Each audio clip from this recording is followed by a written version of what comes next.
We have here today on the Moms Without Capes podcast, Ahuva Hershkop. So Ahuva is a mom of 3 under 6, a registered dietitian and coach for high-achieving women on the brink of burnout. She works with her clients to unapologetically create a life that lights them up instead of burning them out, without compromising their professional goals or how they show up in motherhood. In today's interview, Ahuva and I will be chatting about having it all as a mom. Is it possible, or does thinking you can lead straight to burnout? So before we dive into all of that, Ahuva, I want to welcome you to the show. And I want to learn more about your journey and what got you to be where you are today. Thank you so much for having me. I'm excited to have this conversation. So yeah, it's my journey was an interesting one. It's kind of like, people say they're an accidental entrepreneur. I'm like, I accidentally fell into the topic of burnout. I, found out that I was pregnant with my 3rd child 2 days after schools were canceled for COVID. They were canceled on Friday. I found out on Sunday and I was like, Wow. cool, great. And he's 2.5 now. He's great. But, was running my nutrition practice with 2 little kids during a pandemic and just really trying to consolidate what I thought was going to be, maybe a year to get pregnant and 9 months where I was going to have this opportunity to build up my practice to a place that I wanted it to be, was trying to hustle to, consolidate that into the 9 months during COVID. And at the same time, hearing from so many of my clients, we really wish that we could care what you're talking about as a dietitian. And like some of the advice that you're giving us sounds like really nice. And also, we're so up to our foreheads and everything else we have to do that, like, we just don't care. If my child wants to eat sugar out of the literal sugar bowl for dinner, we're going to call that a win. And, I went back to work 6 days after having my son because I really didn't want to, lose momentum in the business Right. that I was building, and very quickly found myself in burnout at the same time that I was hearing that again and again and again from so many of my clients. And it kind of just like kept on, hitting me in the head, being like, how did I end up here? And how do so many of the women that I'm serving and that I'm supporting end up so burnt out? And once I really started being able to answer that question for myself, I was like, I can't not answer it for the people. And so shifted into coaching women in how to, step back from and prevent burnout, even if you're somebody who wants to, quote unquote, do it all, Mhm. right? You're not someone who just wants to be like, okay, so just, give up on all of your home responsibilities, or just have a career and don't have kids, or, or vice versa, right? Like that, those answers weren't sufficient. And those are the ones that a lot of my clients were, hearing in the past, is like, just don't do it all. Solved it, Right. right? And so I really work with women who do want to have it all and they do want to do it all. They just want to be able to do it in a way that works well for them. Right. Right. They want to be spinning all those plates.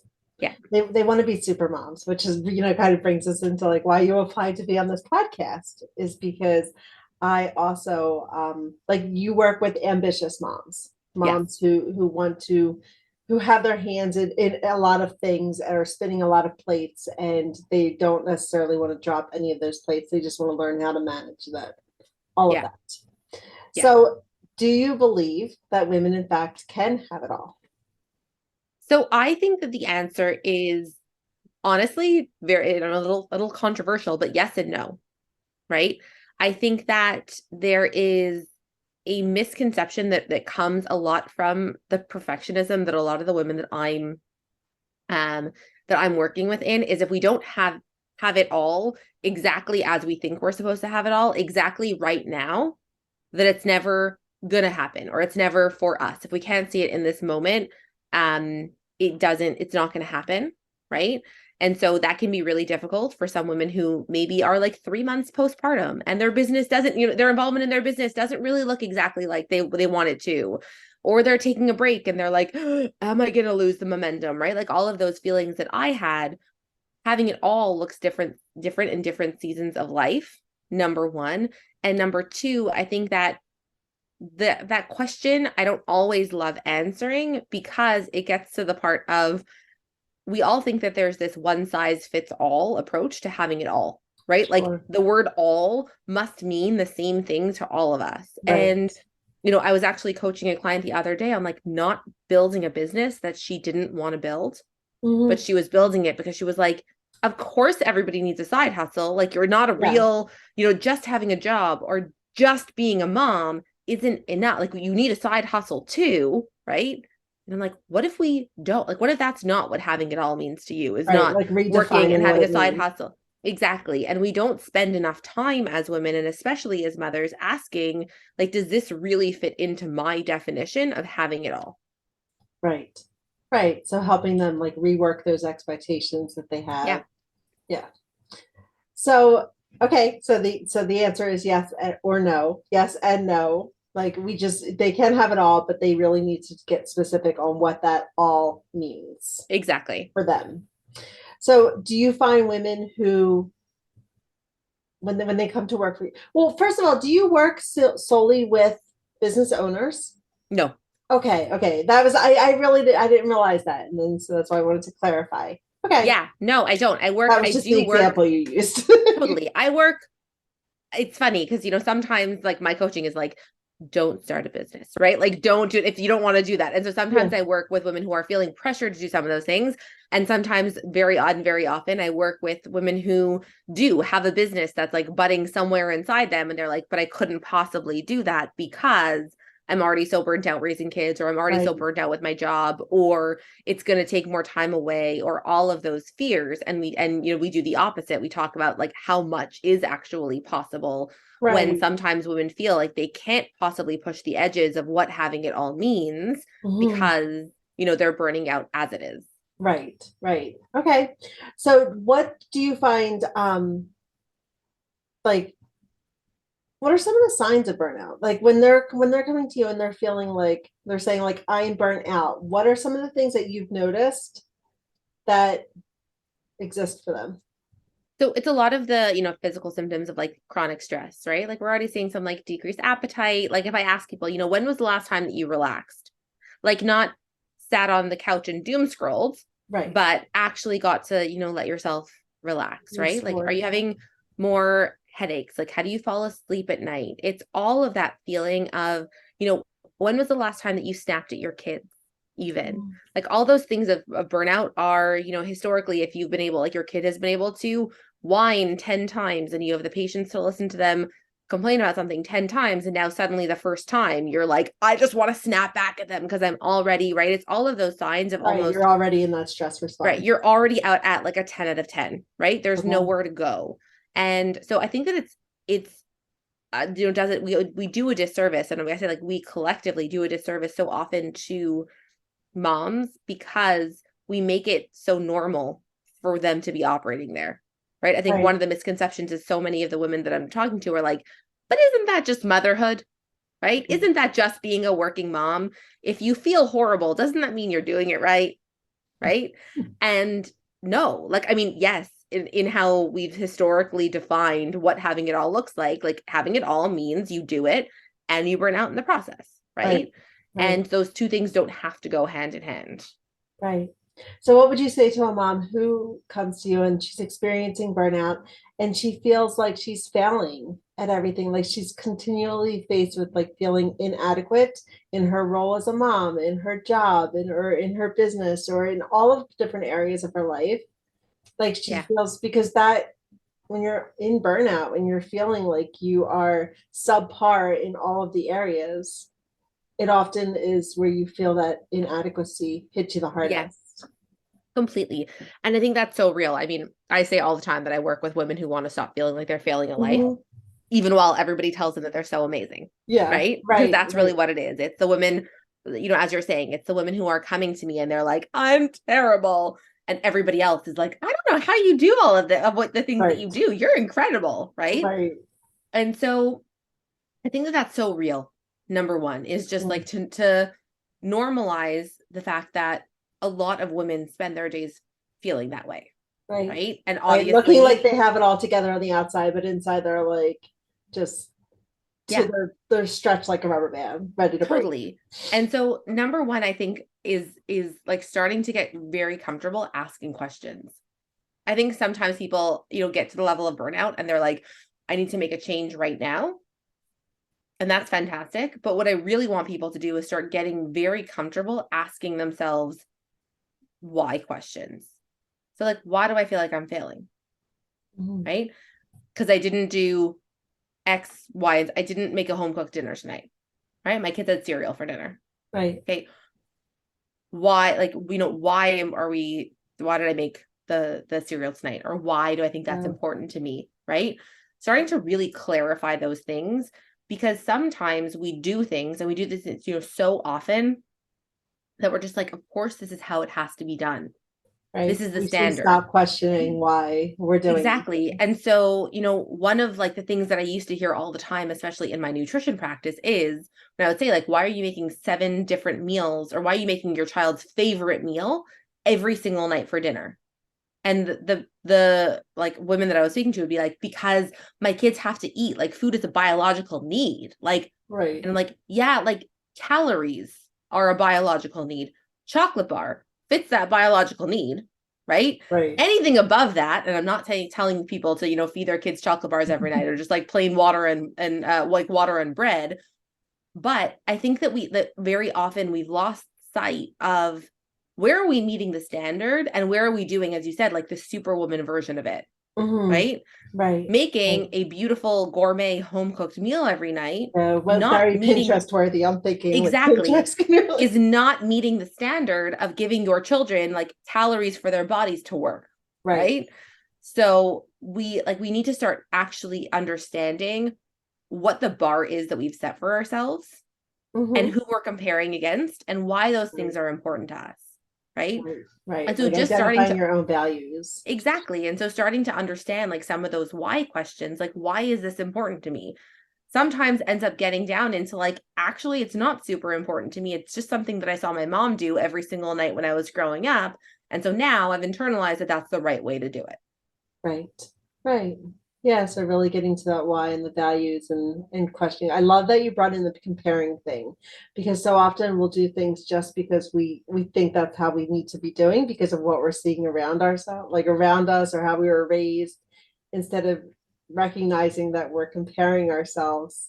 And then that also feeds into those feelings of inadequacy. We feel like we're failing because we're not being able to meet up to other people's expectations. And we don't even realize that that's what we're trying to do. And often the truth is, I see this all the time in my clients, is especially in the age of social media, scrolling every single night, and you're already feeling like, oh, I didn't get enough done today. Yeah. Right. There's so much that I have to get done.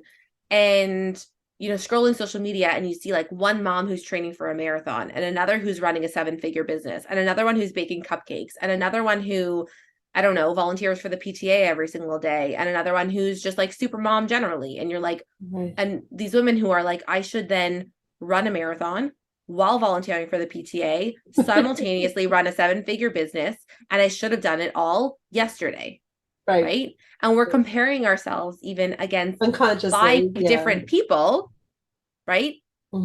There's 5 different people, and we're like, I should be able to do that all as one person. And if I don't do it all as one person, then I'm clearly a failure. Right.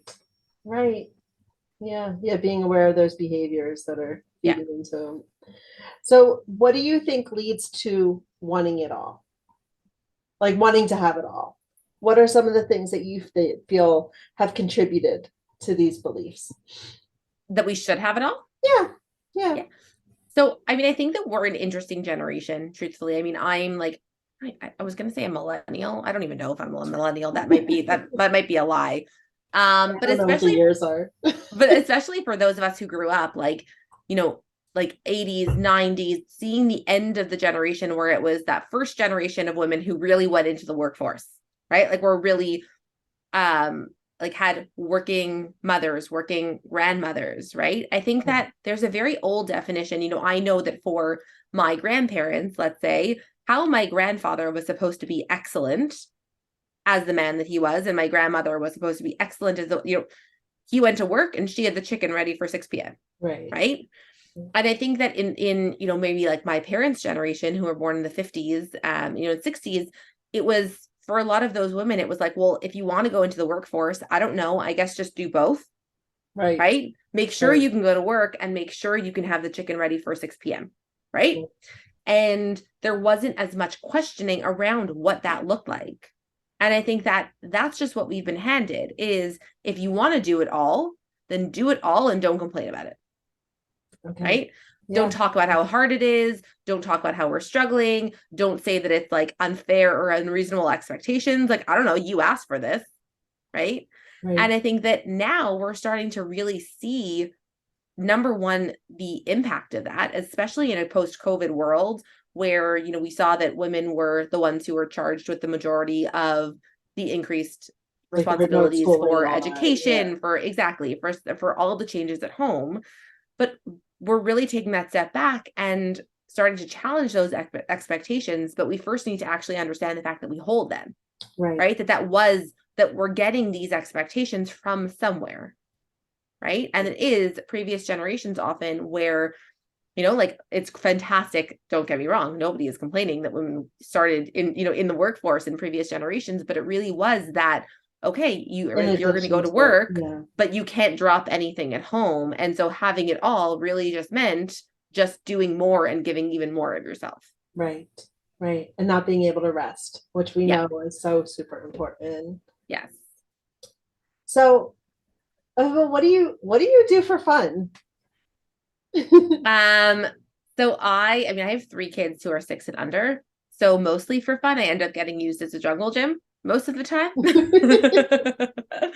But I really love dancing. I actually really love cooking, and I read a lot for fun.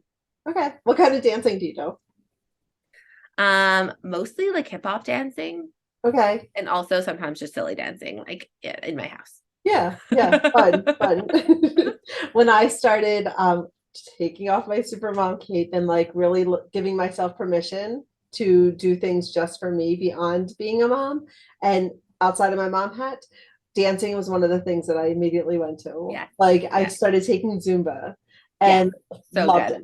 Like so good. There was such energy and freedom. Like it was amazing. So yeah. Dancing is awesome. And okay, so do you have a book that you could recommend to our listeners today? I have so many books that I can recommend to your listeners. I know, this is always a hard question. Truthfully, this is probably the hardest question that you could ask me because I love so many books. There are the one book that I love is called The Checklist Manifesto. The premise is around how implementing a checklist in surgeries reduces morbidity and mortality, but really it's about so much more than that. It's about pulling from different ways where really we can encourage our brains to retrain themselves and make things, simpler in our lives. Number one. And number two, there is a book called Bittersweet her name is Susan Cain. She's an author who also wrote the book called named Quiet, which is all around the power of introverts. But Bittersweet is about how the feelings of sorrow and longing actually make the human experience whole. And especially as women, especially as, humans in this world, I think that there's a lot of toxic positivity and a lot of focus on only those, positive, like everything is great feelings. And this whole book is really about how so much of being able to have that full range of human experience actually allows us to have a fuller human experience. And so those 2 books, truthfully, I think that I have read both of them and listened to each of them on audiobook probably like 7 times. Oh, wow. Okay. Yeah, I've heard of the Checklist Manifesto. I have heard of that. I've never read it, but yeah, I've heard it quite a bit. I should read it, I suppose. I'm a huge fan. Bittersweet, I've never heard of that, but it's so important, like that leaning into the whole realm of emotions that we've been getting. Yeah. Nice. So where can listeners find you? So I hang out lots on Instagram. My handle is Ahuva Hershkop, and I also run a free community on Facebook called Beyond Burnout with Ahuva Hershkop, and I hang out in both of those places. You can see lots of the free resources that I share and also more information about any of my paid programs. All right, perfect. Well, all of Ahuva's information can be found in the show notes of today's episode, so definitely go check her out, follow her. You also have a free resource, which is about finding time. So that link will also be in the show notes of the episode. So thank you so much for joining us and sharing with us your wisdom today. Thank you so much for having me.